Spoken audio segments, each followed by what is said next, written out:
Olá pessoal, sejam novamente bem-vindos ao TVC Channel News. O professor Leandro Malloy Diniz me convidou para participar de um evento chamado Simpósio de Neurociências Aplicadas à Saúde e Educação, que aconteceu entre o dia 5 e 7 desse mês de dezembro, lá em Belo Horizonte, Minas Gerais. Então eu participei tanto como ouvinte, como também tive a oportunidade de realizar uma palestra própria, que é chamada Droga da Obediência, desmistificando o papel da Ritalina em contextos clínicos e educacionais.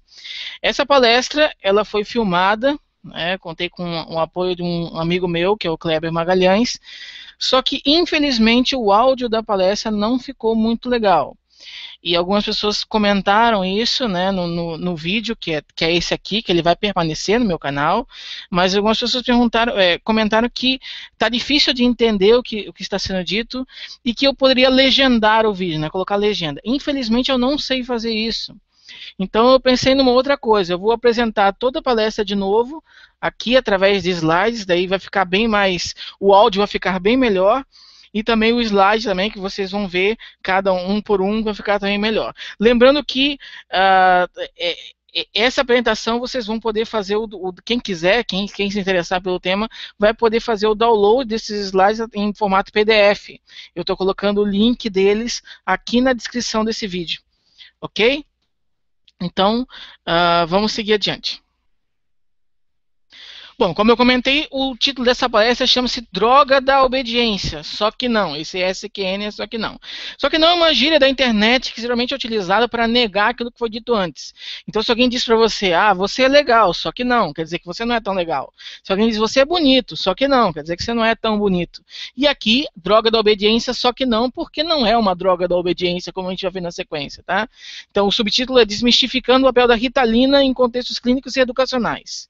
Se por acaso, porque eu pretendo divulgar bastante esse vídeo, se por acaso você não me conhece, eu sou o Thales, eu sou psicólogo e tenho esse canal aqui, que é o TVC Channel News, que é voltado exclusivamente para a divulgação da psicologia baseada em evidência. Ok? Bom, eu quero começar essa palestra com uma historinha, a historinha do Derp. A Derp tinha um sonho, o sonho de fazer psicologia. Num belo dia, Depp finalmente encontrou uma universidade e ingressou no curso de psicologia. Lá nesse curso de psicologia, um professor apareceu.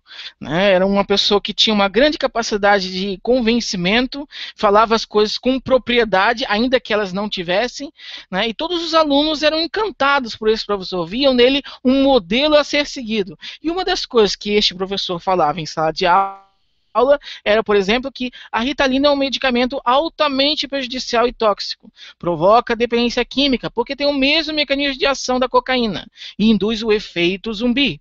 É uma droga da obediência, totalmente desnecessária. Aliás, o próprio diagnóstico do TDAH é por si só prejudicial, sendo um truque perverso da indústria farmacêutica para lucrar. Certo?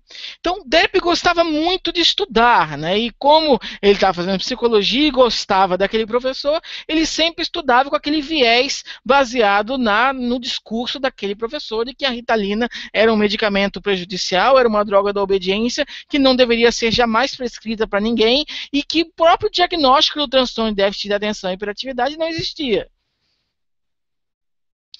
Bom, eis que depois de 5 anos de estudo, Depp se formou junto com todos os seus colegas de classe. Depois da formatura, eles resolveram formar um grupo, com o objetivo de difundir para todas as pessoas aquilo que eles viam dentro da graduação deles, inclusive a questão da droga da obediência.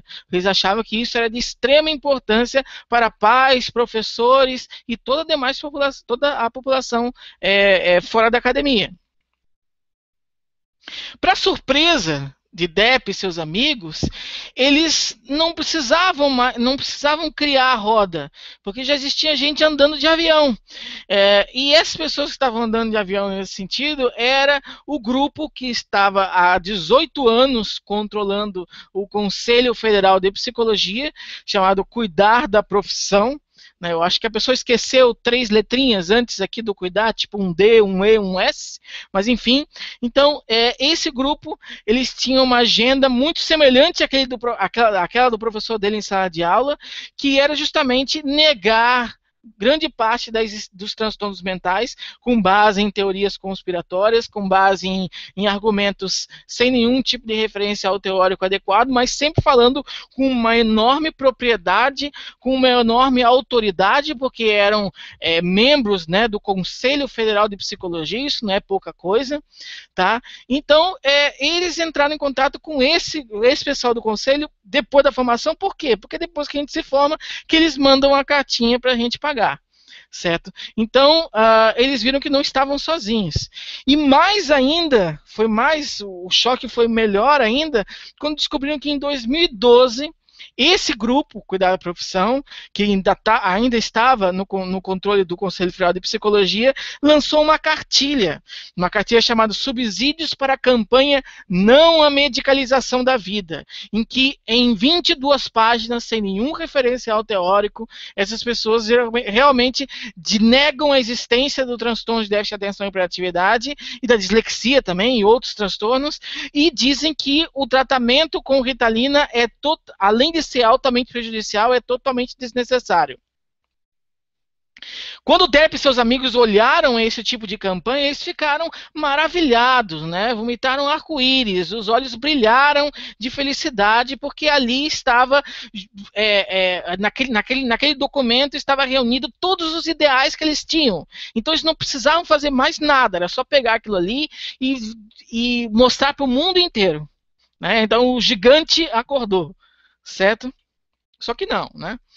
Ainda que eles fizeram uma rápida pesquisa na internet e ficaram ainda mais contentes ao ver que existiam várias publicações em blog, claro, porque em artigos científicos as pessoas não conseguem colocar, né, esse tipo de informação, porque tem a revisão pelos pares, né, que jamais permitiria esse tipo de atrocidade. Mas há muitos textos na internet, de blog, entrevistas, né, tipo essa aqui, que foi super interessante, só que não, né, feita pelo Globo News, em que aparece ninguém menos que na época, atual presidente do Conselho Federal de Psicologia, né, falando que realmente a prescrição da Ritalina era uma atrocidade, era uma coisa que não precisava ser feita, porque os transtornos de déficit de atenção e hiperatividade não é uma doença, é um modo de ser da criança, né, e que ela tem que ser entendida num contexto histórico, social, e aquele monte de coisa, né, que de fonte propriamente dita não tem nada, né, é um raciocínio puramente ideológico. Então, Depp e seus amigos começaram a divulgar isso maciçamente em Facebook, em YouTube, nos seus blogs pessoais, no Twitter, em tudo que eles podiam falar para as pessoas, eles falavam, certo? Sobre essa questão, né? Então, divulgando essa que foi uma das propagandas mais interessantes, só que não dessa campanha, né? Que diz o seguinte: se você acha que seu filho é muito arteiro, fique calmo, ele está apenas sendo uma criança. Isso em letras grandes, né, garrafais, e numa fonte bem clara. Aí em letras pequenas, numa fonte complicada de se ler e sem nenhum tipo de destaque, como aqui tem o vermelho, não tem destaque nenhum, é uma estratégia de marketing super básica, né? Eles colocam o seguinte: não há uso indiscriminado dos remédios na escola.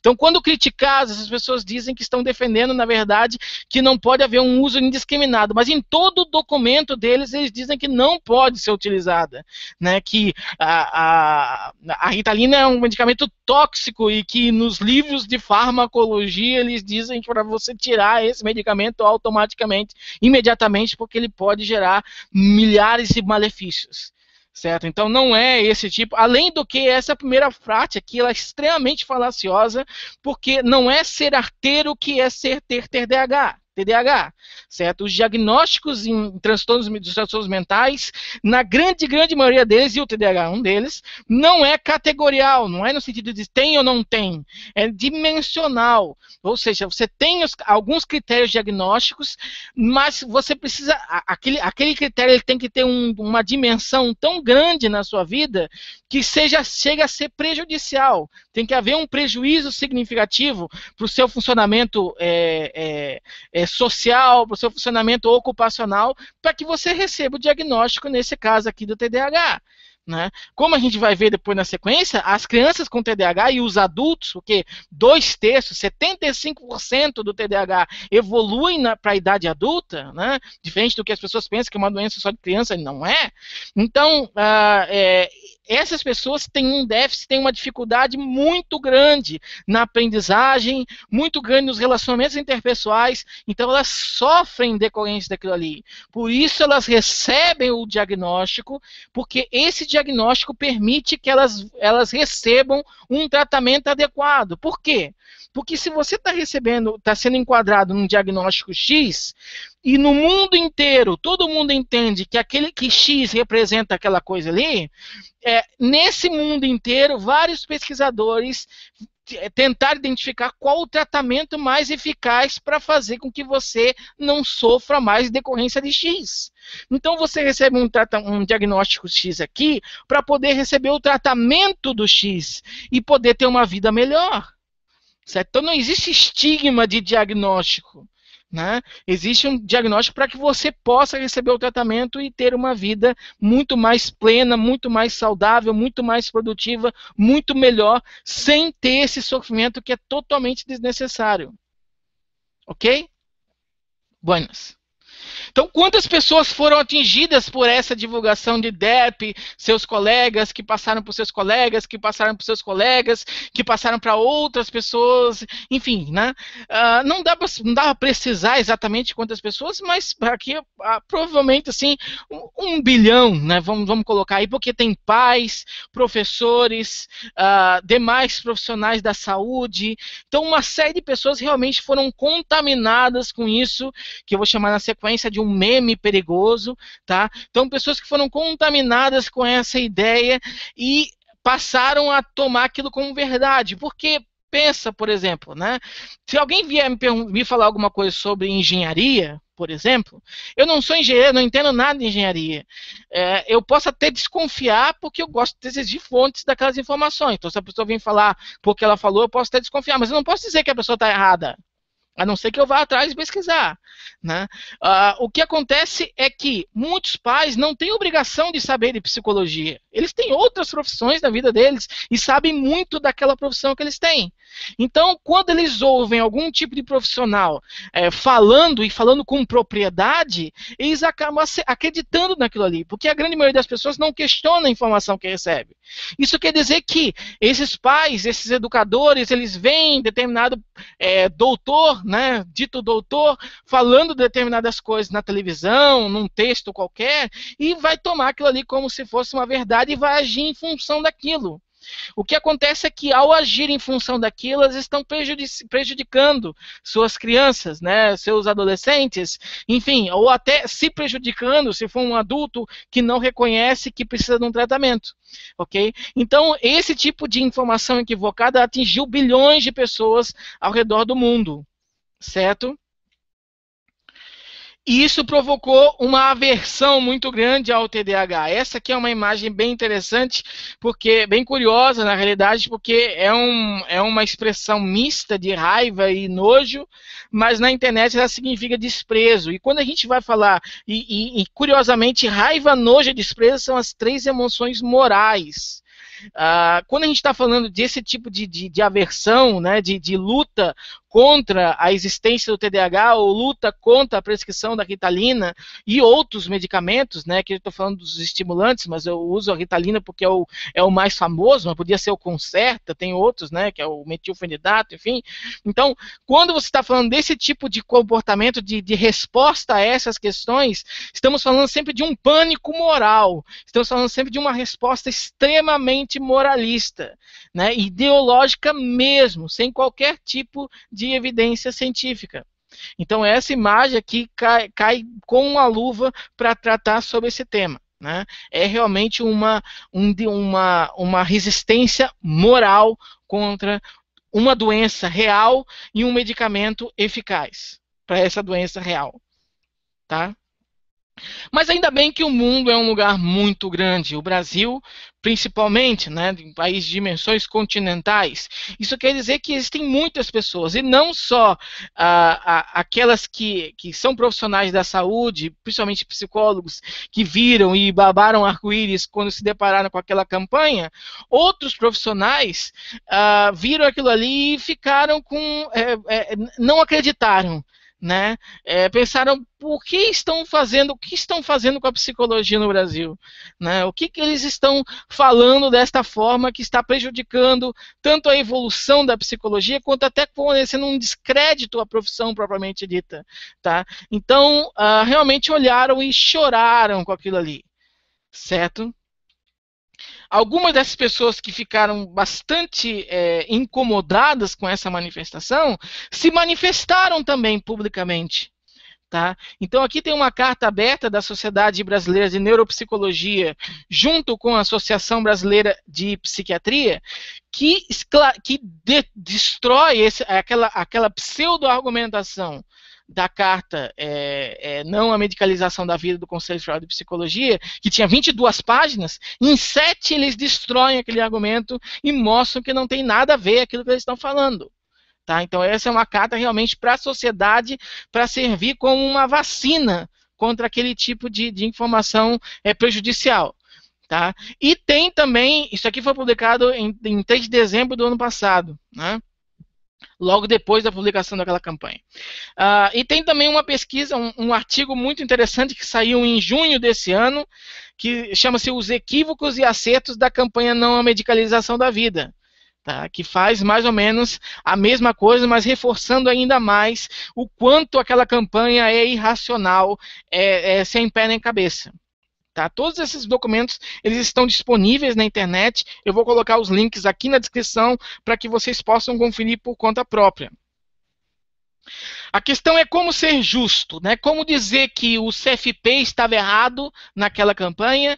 Aliás, não dá para falar o cuidar da profissão, que estava, ainda bem que não está mais, mas estava naquele tempo coordenando o Conselho de Psicologia. Então, como dizer que eles estavam errados e essas respostas, essas manifestações que eu acabei de comentar estão corretas? Aí vem o bacana da ciência, porque na ciência pouco importa o que eu acho, pouco importa o que você acha, pouco importa o que fulano acha sobre o mundo, sobre as crianças, sobre os transtornos mentais, sobre os medicamentos, né? Não existe espaço para ideologia na ciência. A ciência trabalha com evidência. Então, para você sustentar um argumento, você tem que fazer isso com base em referencial teórico, com base em fontes. Certo? E quando você compara a cartilha, né, do Conselho de Psicologia com essas respostas ali, você vê que as respostas, enquanto a cartilha está baseada em Foucault,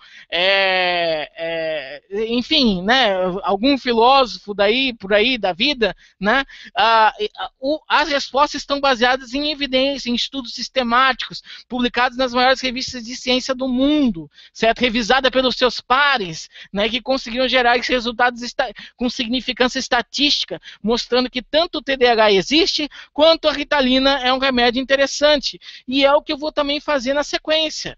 Então, na sequência, eu vou começar a mostrar algumas dessas investigações. Claro, não dá para passar tudo, porque são milhares, né? Mas algumas dessas, se vocês quiserem, podem ir atrás dessa referência que eu vou mostrar, olhar a referência dessa referência e ir atrás, enfim. Tem um mundo ali para você poder explorar. Não existe mais justificativa hoje para você ficar na ignorância quanto à utilidade da Ritalina para tratar o TDAH. Ok? Então, passado essa pequena história, né, essa pequena introdução, explicando como que esse mito, né, essa ideia equivocada se instalou, né, na sociedade, na universidade e, consequentemente, na sociedade, eu quero começar explicando como é que vai ser essa palestra. Ela está dividida em 3 tópicos. O primeiro sobre dependência química, o segundo sobre teoria da mente e o terceiro sobre cognição e desempenho escolar. Todos eles com relação ao TDAH TDAH e Ritalina, ok? Que é o tema dessa... Vamos começar sobre dependência química, então. Bom, a questão é a seguinte... Primeiro, sem falar na Ritalina propriamente dita. Será que as crianças que têm TDAH, elas têm uma tendência grande suficiente a desenvolver dependência adulta na adolescência e idade adulta? Desculpe, a desenvolver dependência química na adolescência e na idade adulta? Então, isso foi o que uma meta-análise publicada em 2011, né, fez. Meta-análise é uma das coisas que mais alavanca a ciência, certo? Porque ela consegue juntar tudo, uma grande quantidade de informações e concluir algo com base naquilo, né? Então, o que ela demonstrou foi que as crianças que têm TDAH têm sim uma enorme tendência a desenvolver a dependência química na idade adulta. Principalmente se está em associação com o transtorno desafiador de oposição e o transtorno de conduta. A gente sabe que o transtorno desafiador de oposição e o transtorno de conduta são transtornos mentais específicos, né? Só que eles geralmente vêm associados ao TDAH, porque inclusive eles compartilham algumas das bases genéticas.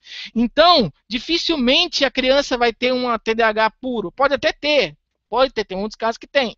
Mas existe uma grande porcentagem dessas crianças que vêm com TDAH, transtorno de oposição e algumas vezes transtorno de conduta. Então, quando essas condições, a gente chama uma comorbidade, né, está presente, o risco de desenvolver dependência química na idade adulta é muito maior. Principalmente por quê? Porque faz parte desse transtorno, essa busca desenfreada pela novidade, né? E isso, recompensas mais imediatas, né? E tudo isso está diretamente relacionado com o uso de drogas. Então você vai usar a droga para uma recompensa, um prazer imediato, e se você age sempre em função disso, você vai ter uma tendência muito maior a instalar a dependência química, certo? Então é uma questão realmente bastante séria. Aqui, essa é uma outra meta-análise publicada em 2012 que fez o contrário, ou seja, ela pegou entre a população que tem a dependência química e analisou qual a porcentagem desses indivíduos que fecham também o diagnóstico para o TDAH. E o que eles analisaram é que 1/4, olha só, isso é extremamente significativo, 1/4 das pessoas, dos adultos que têm transtorno de uso de substância psicoativa, na dependência química, certo? Também tem o TDAH. E o TDAH muito provavelmente foi o que iniciou esse tipo de transtorno, esse tipo de dependência, certo? Então, é realmente uma associação muito intrincada entre esses dois transtornos. É uma coisa muito séria, certo? Como se não bastasse as dificuldades do TDAH apenas, se você ainda tem uma grande chance dele unir com as dificuldades da dependência química, que todo mundo também sabe que é muito grande. Então, é uma questão realmente muito séria, de saúde pública mesmo, tá? Tá, e daí a Ritalina, né, com isso? Bom, esse aqui é um artigo clássico, publicado em 2003, que demonstrou que o uso da Ritalina, o tratamento com metilfenidato, né, os estimulantes, enfim, ele diminui em 50% o risco de desenvolver dependência química. Isso é muito grande, tá? É muito significativo. Então, realmente, a Ritalina tem uma capacidade muito interessante de prevenir a dependência química nas pessoas que têm TDAH. Ok? Nas pessoas que têm TDAH. Aí você pode dizer assim, mas Thales, esse é um artigo de 2003, é um artigo velho, né? Eu posso até concordar, apesar de clássico eu concordo. Então vamos ver o que está sendo publicado em 2013, esse ano, na British Journal Psychiatry, que é uma das grandes revistas científicas do mundo também, um altíssimo fator de impacto. E o que eles analisaram foi o seguinte: a Ritalina, aqui, ó, se vocês, eu não sei se vai tá dando para ver aqui no vídeo, mas quem quiser fazer o download dos slides, né, vai ver melhor. Mas assim, essa linha azul bem clarinha aqui são as pessoas controle, pessoas que não têm o TDAH. A linha cinza são as pessoas que têm TDAH e fizeram uso de um estimulante, né, da Ritalina, no caso. Né? E essa linha azul forte aqui são as pessoas que têm TDAH e não trataram ele. Esse segundo gráfico ele tá relacionado com um vício em nicotina, então a prevalência da nicotina aqui pela idade, aqui embaixo. Tá? O que eles verificaram foi o seguinte: a Ritalina parece não ter uma função tão grande na prevenção do desenvolvimento de tabagismo nas pessoas com TDAH. Mas quando eles consideram todas as outras drogas, álcool, maconha, cocaína, enfim, né, que é esse primeiro gráfico aqui, olha a diferença, olha a discrepância que existe entre as crianças tratadas e as crianças não tratadas. Certo? É realmente 2 vezes mais. Então, corroborando aquilo que já foi dito no artigo de 2003. Então, de fato, a Ritalina não tem nada a ver com o que as pessoas dizem que ela causa dependência porque é um estimulante. Ela é um estimulante, mas ela vai agir em outras regiões, uma região bem específica do cérebro. Então, é uma propriedade bem diferenciada. Então, o que ela faz nas pessoas com TDAH é prevenir em 50% a chance deles desenvolverem dependência química na adolescência e idade adulta. E vocês podem imaginar a enorme implicação disso para a saúde pública. Ok? Então, realmente é um medicamento muito bom, com comprovação experimental. Então, não é porque eu estou dizendo, não é porque fulano de tal disse, não é porque a gente pensa que é assim, é porque foram lá e pesquisaram. E assim como teve aquele artigo de 2003, entre 2003 e 2013, tiveram milhares de investigações. Tá? É só você colocar no Google Acadêmico, por exemplo, que é o mais simples, você vai lá e procura, né, e você vai achar várias publicações nesse sentido. Aqui eu só coloquei as 2 mais extremas para ficar melhor e mais didático. Né?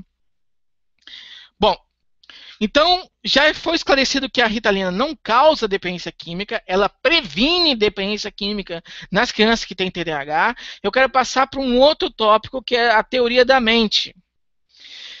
Teoria da mente, aqui tem uma citação bem clássica do Avaliação Neuropsicológica, que diz o seguinte: a teoria da mente é a capacidade de compreender que os demais possuem estados mentais diferentes dos nossos e de fazer inferências relativas aos conteúdos desses estados mentais. Esse é um tema que eu gosto muito de falar, é um dos temas que eu mais acho interessante da psicologia, e muitas pessoas me perguntam realmente o que é essa teoria da mente. Mas, para ficar bem claro, teoria da mente é aquilo que o próprio nome diz, é a nossa capacidade de teorizar sobre a mente da outra pessoa. Nossa capacidade de, através de alguma pista social, um tom de voz, uma expressão facial, um olhar, um gesto que a outra pessoa emite, certo? A gente poder dizer por que ela fez aquilo ali. Qual a intenção dela ao fazer aquilo ali. Certo? E, por favor, não tome isso com um aspecto metafísico de paranormalidade, de telepatia, que não tem absolutamente nada a ver. Muito pelo contrário. É um processo extremamente fisiológico, existem várias evidências de neuroimagem mostrando como que o nosso cérebro cria essa teoria sobre a mente da outra pessoa. Né? Quanto mais a gente acerta isso, melhor a nossa teoria da mente. Quanto mais a gente erra, pior a nossa teoria da mente. Nem precisa dizer que essa é a base para os nossos relacionamentos interpessoais, porque a gente vai, num contexto social, modular o nosso comportamento com base no que a gente está achando que a outra pessoa está achando daquilo que a gente está fazendo. Né? Então, se a gente está falando alguma coisa que está irritando a outra pessoa, a tendência é que a gente module o nosso comportamento para não irritá-la mais tanto. Né, se é essa a nossa intenção. Né? Se a intenção é irritar, então a gente entende que ela está irritando ela e faz ainda mais para irritar mais ainda. De qualquer forma, a teoria da mente é fundamental para o nosso trato social. Quem tem uma teoria da mente mais prejudicada tem uma dificuldade enorme de se relacionar de forma saudável com as pessoas. Tá? Bom, esse aqui é o Simon Baron-Cohen, da Universidade de Cambridge. Ele é um dos maiores especialistas no mundo em teoria da mente, porque ele é um dos maiores especialistas do mundo em autismo. E o autismo é a condição, o transtorno mental em que a teoria da mente é mais prejudicada. Na verdade, o déficit da teoria da mente é a base elementar do autismo. certo? Então, por isso que eles não conseguem ter esse relacionamento interpessoal adequado com as pessoas. Mas interpessoal com as pessoas ficou um pouco, mas enfim, deu para entender. Aqui, ele desenvolveu um teste chamado Reading Mind Eyes Test, lendo a mente através dos olhos, que são 36 imagens, tipo essa aqui, preta e branca, e cada uma delas vem com 4 opções. Esse teste foi traduzido pelo professor Hélio Tonelli do Paraná. Então, o que acontece? O que você pergunta para a pessoa é o seguinte: o que esse indivíduo estava pensando ou sentindo quando fez esse olhar? Estava animado, irritado, aborrecido ou consolando? Não é o que você sente quando vê isso. É o que você acha que esta pessoa estava pensando ou sentindo quando fez esse olhar. Por isso que é uma teoria da mente, é a nossa capacidade de teorizar sobre o que a outra pessoa estava pensando ou sentindo. Certo? Nesse caso aqui, qual que seria que vocês acreditam? Então, esse caso é animado. Agora tem um outro exemplo aqui, um exemplo feminino. Né? Esse aqui é um olhar gozador de desejo, convencido ou aflito. De desejo, certo? Então são 36, depois a pessoa vê quantos eles acertaram e quantos erraram, isso gera um score, tá? Essa é a teoria da mente, ela é fundamental para a gente entender as expressões faciais das emoções, porque você tem que entender o que aquela expressão significa, e para você entender o que aquela expressão significa, você tem que entender o que está passando pela cabeça daquela pessoa que fez aquela expressão. Ok? Então, aqui são as 7 expressões universais das emoções. Por que elas são expressões universais das emoções? Porque elas são expressas da mesma forma aqui, no Japão, na China, na Noruega, na Oceania, entre os nativos americanos, em vários povos da África, entre os mongóis, em qualquer lugar do mundo, as pessoas vão expressar essas 7 emoções: alegria, surpresa, desprezo, tristeza, raiva, nojo e medo, desta mesma forma. Então, cada uma dessas expressões tem uma configuração facial bem específica e significa e comunica uma coisa bem específica. Aqui não dá tempo para falar sobre todas elas, eu quero me focar na raiva. Certo? Então, a raiva é uma expressão que comunica a desaprovação. Nós sentimos raiva de alguém quando alguém faz alguma coisa para a gente que nos deixa... que a gente não aprova aquilo ali. Certo? Então a gente expressa a raiva para comunicar que não gostamos daquela atitude, ou daquela fala, ou enfim, certo? Daquele tipo de comportamento. O que eles perceberam, as pessoas já perceberam nos últimos anos, é que as crianças que têm TDAH, além da dificuldade em controlar os impulsos, em manter a atenção e em controlar a hiperatividade, elas também têm uma enorme dificuldade de interpretar adequadamente as expressões emocionais. Então não conseguem fazer essa teoria da mente direito, não conseguem interpretar direito as emoções das outras pessoas. E isso vai gerar um monte de prejuízo no contexto, no relacionamento interpessoal desses indivíduos. Certo? Igual eu falei, a teoria da mente é a base do nosso relacionamento. Se a gente tem um déficit nela, vai ter um déficit no relacionamento. O que essa pesquisa aqui demonstrou, um artigo de 2013, né, publicado esse ano, foi que as pessoas têm essa dificuldade, as pessoas com TDAH têm essa dificuldade nas expressões das emoções, mas principalmente com o estado da raiva. Ok? Então aqui eles utilizaram um tipo de técnica de teste de neuropsicologia, chama Go No Go, em que quando aparece um determinado estímulo, a pessoa tem que apertar um botão, quando aparece outro, ela não pode apertar o botão, né, que é um tipo de teste para medir controle inibitório, uma série de coisas que é muito utilizado, inclusive, na avaliação de pacientes com TDAH. O que acontece é que eles mudaram ligeiramente esse teste para utilizar como estímulo as expressões faciais. E eles verificaram o seguinte: aqui tem a barrinha roxa mais escura, é as pessoas com TDAH, e a clarinha é sem TDAH. Quando era para aparecer a imagem da raiva e a pessoa não podia daí apertar o botão, o que eles verificaram é que as crianças com TDAH apertavam, ou seja, erravam muito mais nesse tipo de tarefa, e não erravam tanto nas outras expressões, como de infelicidade e tristeza. Um outro aspecto também interessante é que elas levavam um tempo maior para interpretar a raiva. Aqui no caso, quando era para apertar. Então, quando aparecer a raiva, você podia apertar o botão. Você tinha que apertar o botão o mais rápido que você pudesse, né? Então, essas crianças, além de errarem quando elas não podiam apertar, apertando, quando elas tinham que apertar, elas levavam um tempo maior para interpretar que na raiva elas tinham que apertar.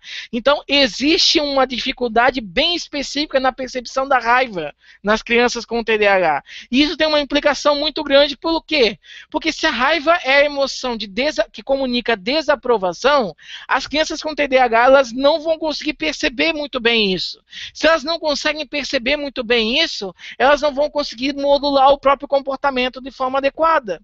Então, por isso que elas não respondem direito a um tom de voz mais severo de pai, mãe, professor e uma série de pessoas que, por isso, elas não conseguem interpretar adequadamente que aquele comportamento delas está sendo disfuncional naquele contexto.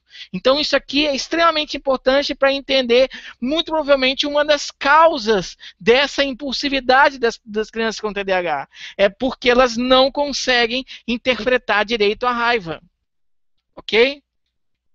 Bom, mas e daí, né? E o que a Ritalina tem a ver com isso? A Ritalina tem a ver com isso porque em junho deste ano foi publicado um artigo mostrando que o uso de estimulantes, né, Ritalina, Concerta, enfim, o metilfenidato, ele consegue melhorar a teoria da mente nas crianças com TDAH em 6 a 8 semanas. Isso é muito interessante, porque melhorando essa teoria da mente, a criança vai conseguir interpretar melhor as emoções das expressões faciais, ela vai conseguir se relacionar melhor com as pessoas ao seu redor, então vai melhorar o relacionamento interpessoal dessas crianças. Então, além do benefício da Ritalina para prevenir dependência química, para facilitar o controle da impulsividade, para melhorar a atenção e para reduzir a hiperatividade, ela também melhora a capacidade de se relacionar. Ok? E isso, de novo, é uma evidência científica, não é uma opinião de ninguém. Tá? O último tópico desta palestra é sobre cognição e desempenho escolar. Bom, esse aqui é um artigo de revisão, ele trouxe várias informações, né, sobre essa questão, mas um aspecto importante para deixar bem claro é esse seguinte. Para a gente conseguir aprender direito, a gente precisa ter uma capacidade de prestar atenção. Né? Nós prestamos atenção, nós memorizamos, nós aprendemos. Se não conseguimos prestar atenção, a nossa aprendizagem vai ser bastante difícil. A gente sabe que entre as pessoas com TDAH tem uma dificuldade de aprendizagem muito grande, porque uma das dificuldades principais desse transtorno é o controle atencional, é a capacidade de prestar atenção, certo?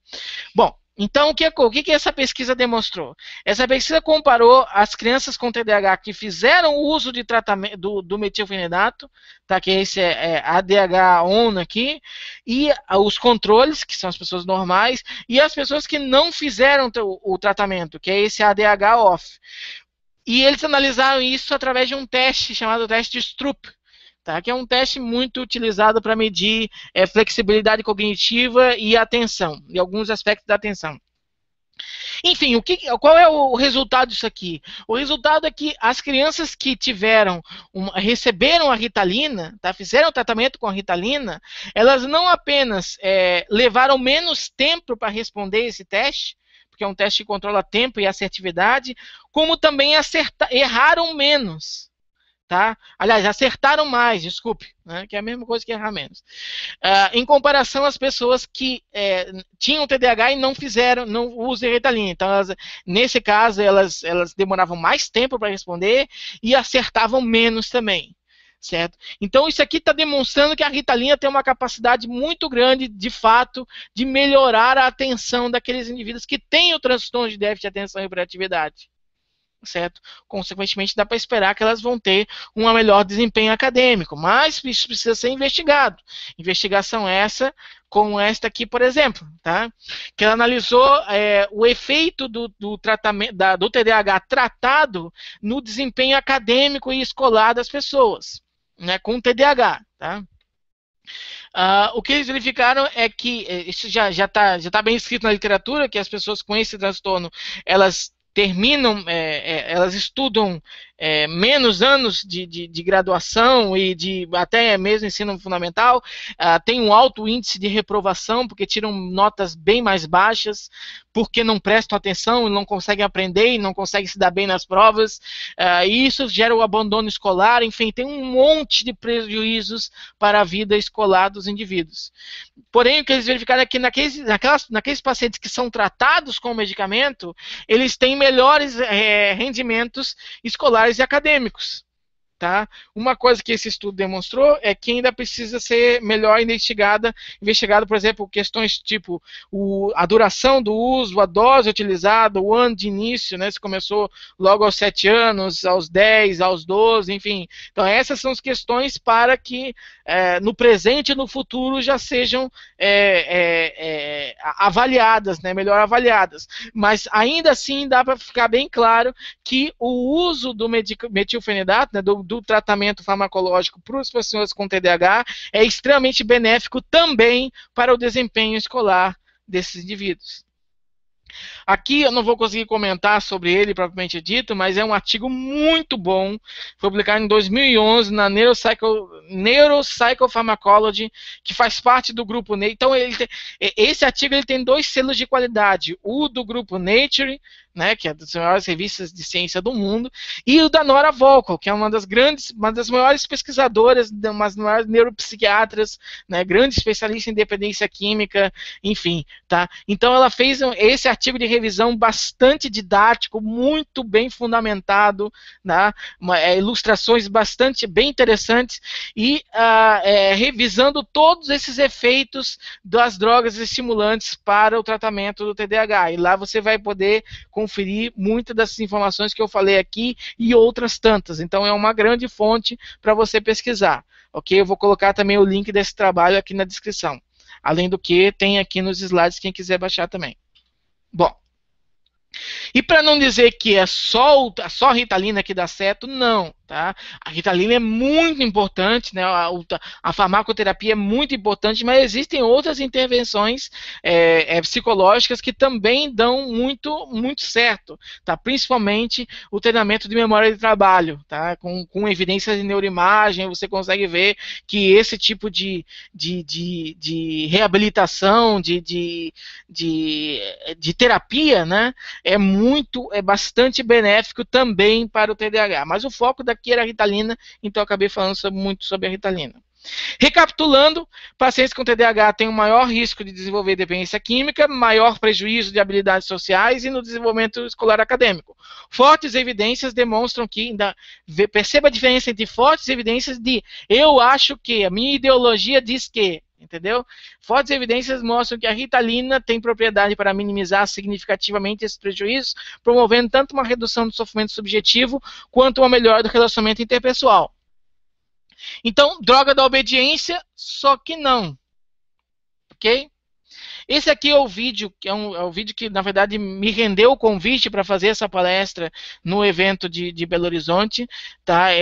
Chama-se Ritalina Aliada ao Inimigo, ele foi feito há um pouco mais de um mês, tá aqui no meu canal. Algumas das informações que estão nele eu comentei aqui, algumas das informações que estão aqui não comentei nele, e algumas das informações que estão nele eu não comentei aqui. Então, realmente é um vídeo complementar para quem se interessar bastante sobre esse tema. Certo? Vai poder também conferir. Ritalina, aliada ou inimiga é o nome do vídeo. Bom, algumas das pessoas, alguns de vocês podem estar perguntando por que eu usei tantos memes nessa apresentação, esses bonequinhos aqui da internet e tal.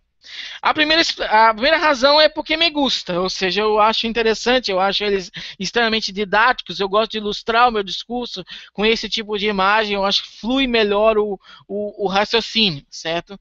Mas a razão principal não é essa, a razão principal é esta aqui, que é de uma conferência do Daniel Dennett. Daniel Dennett é um filósofo da ciência bastante conhecido, que ele fez no TED, chamada Dangerous Memes, ou seja, memes perigosos. Você está também quiserem conferir, podem conferir. Tem legendada em português também, tá? Numa parte dessa conferência ele fala o seguinte: ontem falaram sobre todas as coisas maravilhosas que acontecem quando as nossas ideias são espalhadas graças à nova tecnologia por todo o mundo. E eu concordo, isso é em grande parte maravilhoso. Mas dentre todas essas ideias que inevitavelmente vazam pelo mundo inteiro graças à nossa tecnologia, há muitas ideias tóxicas. Então, memes não são os bichinhos da internet. Meme é um conceito que vem lá do Richard Dawkins em 1976, do Gênio Egoísta, o último capítulo do Gênio Egoísta, em que diz respeito às ideias que são replicáveis. Tá? Então, os conceitos que são transmitidos de uma pessoa para outra pessoa. Existem conceitos que são mais facilmente transmitidos e varrem o mundo inteiro ou uma grande nação, e tem aqueles memes que são mais difíceis de ser transmitidos, certo? Porque opera a nível de meme também a seleção natural, né? Muito semelhante à forma como acontece com os genes, só que de um período bem mais curto. Então, em questão de um mês, você pode ter toda uma revolução ideológica e se você for esperar essa revolução a nível molecular, você vai ter que esperar alguns milênios, né, para isso. Mas, enfim. Então, memes são ideias, são conceitos. Por isso que aqueles bichinhos da internet são memes, porque as pessoas usam ele no mundo inteiro para sinalizar, para comunicar emoções, para comunicar uma série de coisas. Certo? A questão é que tem memes que são positivos, que vão levar a sociedade adiante, que vão impulsionar a sociedade, e tem memes que são negativos, são tóxicos, são perigosos, que vão levar à extinção, que vão levar ao prejuízo, que vão levar à morte, que vão levar à destruição, que vão levar a tudo que tem de ruim, certo? Esse tipo de campanha, não a medicalização da vida, é um meme perigoso. Ele é um meme que leva à destruição, que leva ao prejuízo, certo? Por isso a gente tem que ter uma aversão a esse tipo de campanha, né? Reagir né? E tentar combatê-la. Até o próprio Daniel Dennett diz que esses memes perigosos as pessoas precisam ser imunizadas contra esses memes perigosos. E uma das formas de imunizar as pessoas contra eles é através do conhecimento.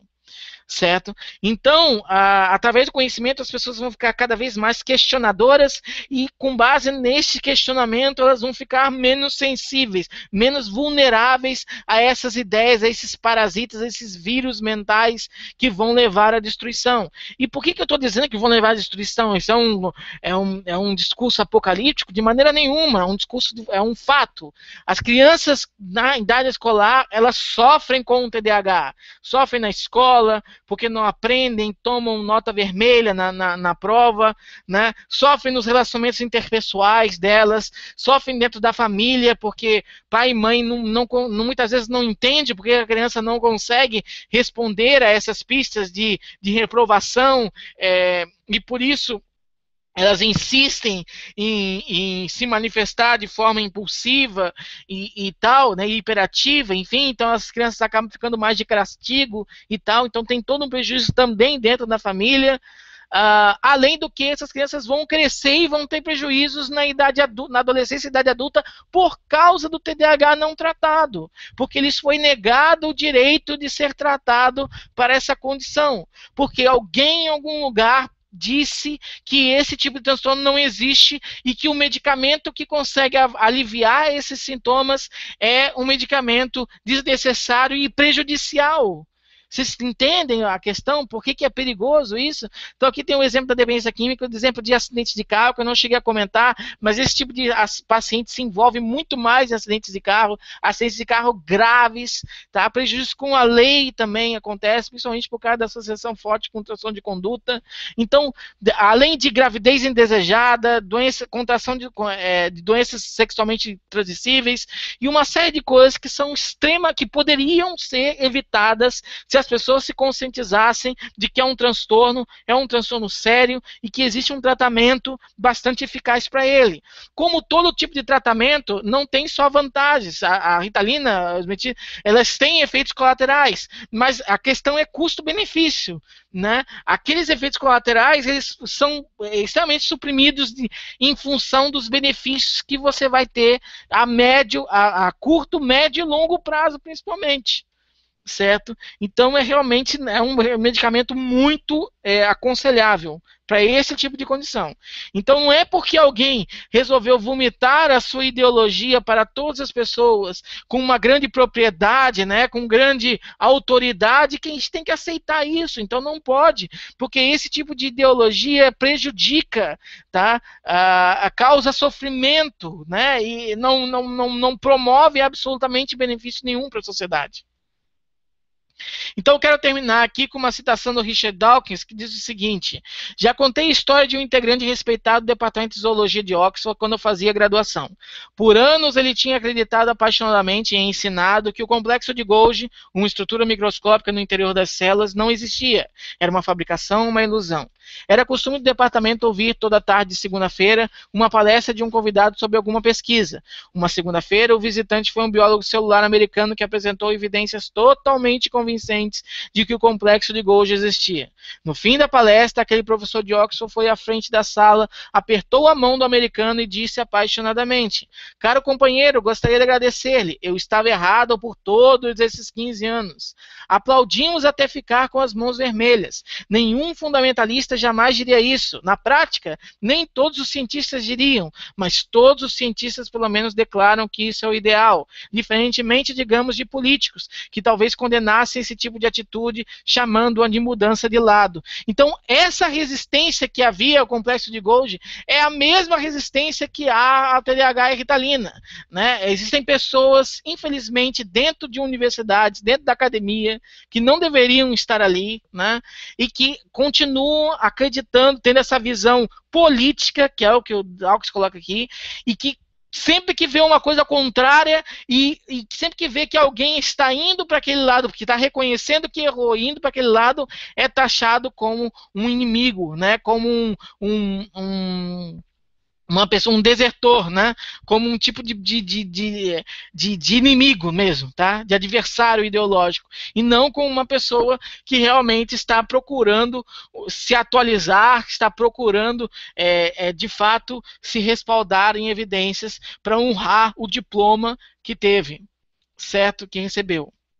Então, vão sempre, infelizmente, existir esses professores que, por exemplo, eu disse para os alunos que a Ritalina fazia mal, né? Eu acho, aqui é um achismo meu mesmo, né? Não tem como provar isso, mas eu acho que não tem muito mais como a pessoa ser ignorante com relação, pelo menos como professor, como cátedro, né?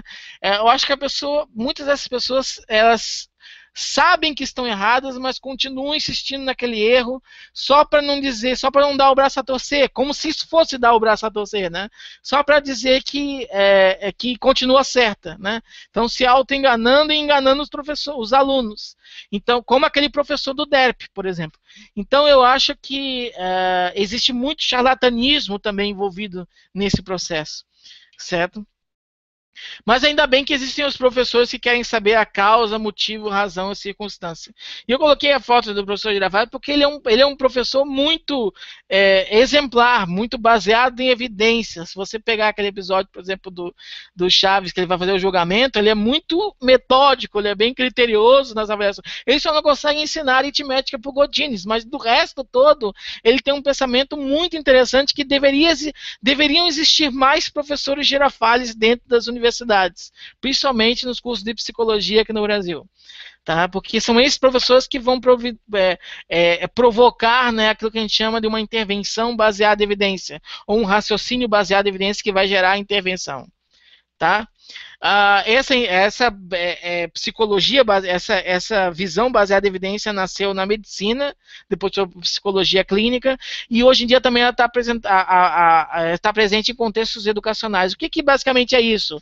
É parar com aquela ideia de que eu faço há 20 anos isso aqui, então eu sou uma autoridade automática nesse assunto, então por isso eu estou certo. Então, há 20 anos eu estudo que o TDAH não existe, então por isso o TDAH não existe, porque eu dediquei a minha vida inteira a isso e posso falar com propriedade. Não, não pode. Tá? Prática baseada em evidência é basear-se no que a ciência está produzindo. Tá? E isso envolve pesquisa, isso envolve constante atualização. É complicado, exige tempo, né? Mas se você escolheu uma área da ciência, você escolheu fazer isso.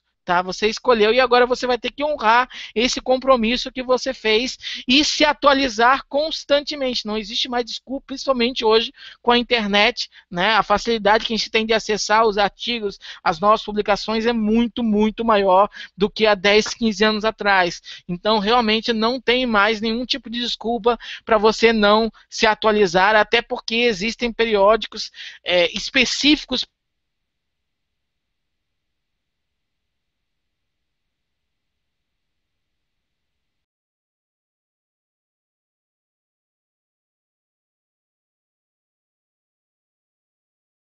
de se pautar nisso. Se você é um profissional da ciência, você é obrigado a desempenhar a realizar uma prática baseada em evidência, senão você não está sendo um profissional da ciência. Muito simples. Então, que a força esteja com você, que a força esteja comigo, que a força esteja com todos nós para podermos imunizar as pessoas contra esse meme deletério, contra esse meme perigoso do não à medicalização da vida, demonstrando o que realmente as pesquisas estão mostrando nesse sentido, tá? Difundindo o conhecimento de fato para que as pessoas possam ser mais questionadoras e pensarem direito na hora de negar aos seus filhos, aos seus alunos, aos seus pacientes, o direito de se tratar contra uma doença que é extremamente prejudicial. Certo? Então, muito obrigado. Esse vídeo ele ficou um pouco mais longo do que a palestra original, mas eu também pude explicar um pouco melhor as questões aqui. Então, eu sei que é difícil manter a atenção das pessoas até em um vídeo longo, né? Mas eu agradeço muito para você que assistiu até o final. Peço que ajude na divulgação desse vídeo para pais, para professores, para os seus amigos de Facebook no geral, para o Twitter, enfim, ajudem na divulgação, porque realmente essa é uma informação que precisa chegar às pessoas, porque aquela campanha, eu falei, ela atingiu milhões de pessoas. Tá? E para você agora fazer evitar que essas milhões de pessoas continuem acreditando nessa ideia extremamente equivocada, você precisa fazer com que a resposta, você precisa fazer com que a informação, com que a vacina, que é o conhecimento, chegue também a esses milhões de pessoas. Então não é um trabalho fácil, por isso eu peço realmente a colaboração de cada um de vocês para ajudar na divulgação desse vídeo. Ok? Aqui é o meu canal, que é o TVC Channel News. Se inscreva no canal, né?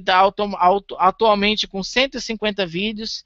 O objetivo é divulgar a psicologia baseada em evidência. E o meu lema é: exerça seu ceticismo, exija fontes. Por isso que essa é uma palestra totalmente transparente e eu não estou tendo medo, receio nenhum de disponibilizar para vocês os slides na forma de PDF, que vocês vão poder fazer o download e conferir por conta própria se realmente aquilo que eu disse é o que está naqueles artigos, certo? Então, sintam-se livres para fazer isso, para exercer o seu próprio ceticismo, né?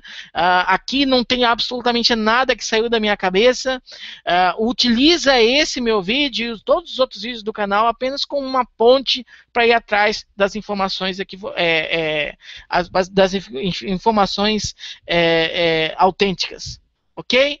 Então era isso, gente. Muito obrigado novamente e até o próximo vídeo aqui no TVC Channel News.